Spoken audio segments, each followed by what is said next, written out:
good to be here. We're in the section on serious games, but I'm going to speak about Russian activity games because I did my PhD in Russia, so I'm a little bit translating some of their ideas into English. But start off with a little bit of course, serious humor.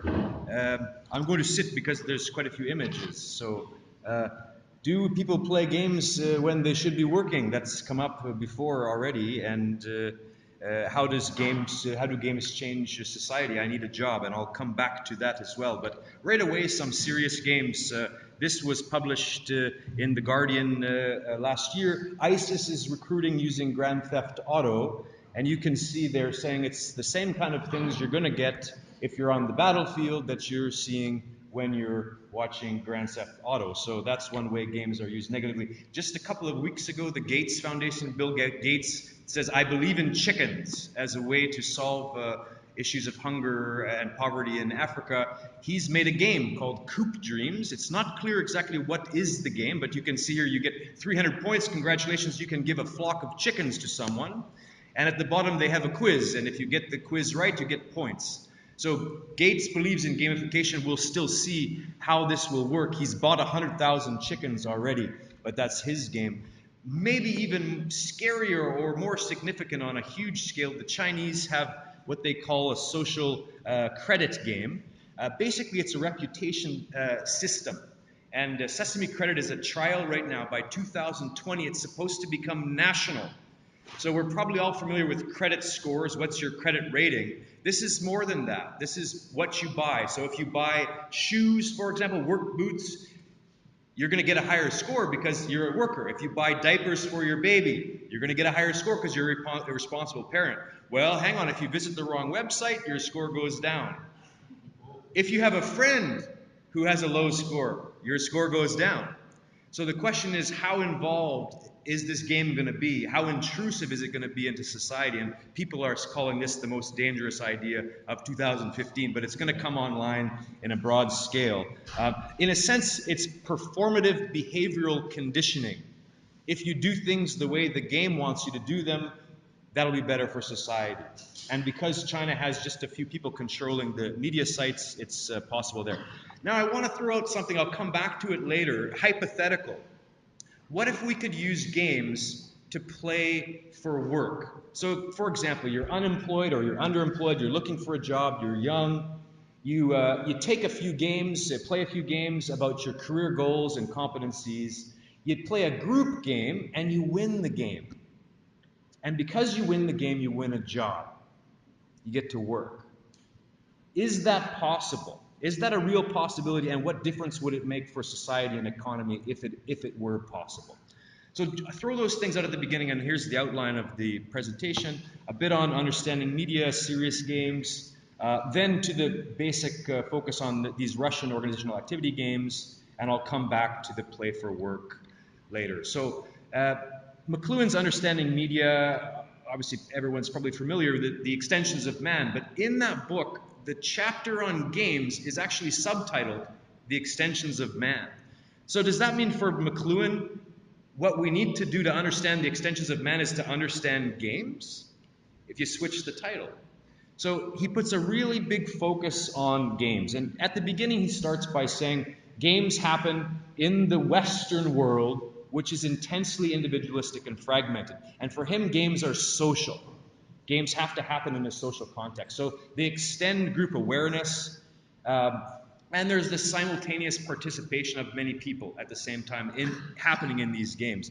But I'm curious if everyone would agree that games are mass media, or if it's just that some games apply to mass audiences while others don't.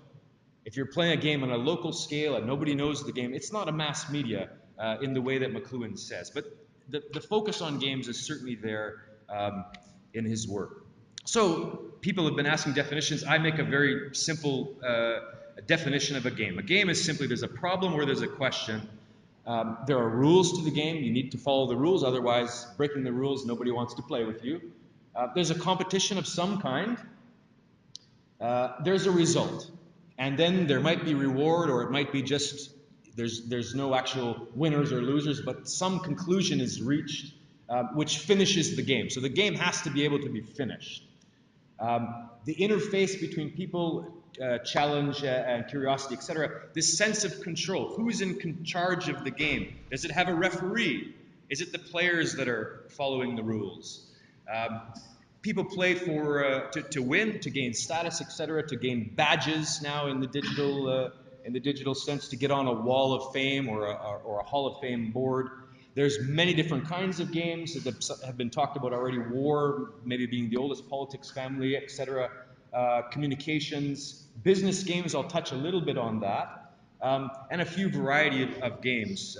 Roger Calois, who talked about his book Man, Play, and Games, says the study of play and games is no less than the study of economic, political, religious, and familial institutions. So how broad is our definition of game, or how narrow is the definition of game, I think is really important when we're discussing these serious games as well. So moving then on to these organizational activity games, the background is in these so-called business games. They were started in the 1930s in Leningrad in the Engineering and Economic Institute by this Maria Beerstein. They were stopped by 1938 along with cybernetics. Cybernetics was part of the way that these games were organized, having these feedback loops. They called them delovoye igra, activity games. But the games were modeled. There was a script that was written that the games had to follow. There was a sequence that these games would go on. And the first one they did in 1932 was a productivity game for a typewriter factory to help it launch more efficiently. In fact, how do these games help us perform in practice? They're semi-scripted, but there's still openness within that script for flexibility and for creativity by the players in the game. And again, it's to solve a particular problem in the factories. Later in the 1950s, the RAND Corporation comes, and I'm not aware that they knew about these Russian business games, but this is where game theory comes from, the prisoner's dilemmas as well, but they're doing the same thing. It's management decision, and for them it was a simulation. We're simulating what it will be like when the factory is happening, so let's get ahead of the curve by playing games and simulating what it will be like. But that ended in Russia and went into hibernation until the 50s with the Moscow Methodological Circle. And they were drawing on the activity theory of Lev Vygotsky, activity as a way of performing, as a way of relationship, as a way of communicating, and also educationally. The leader of that circle was Georgy Shchedrovitsky, who coined the term organizational activity games. They're also called activity incentivized games.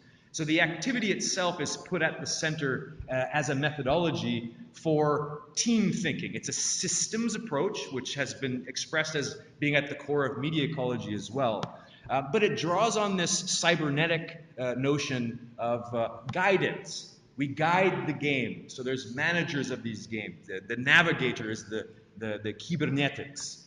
There's a teleology. The game has a goal. It's got to have a result. It can't be never ending. Otherwise, what kind of a game really doesn't end? And it's about the future, changing the future through games.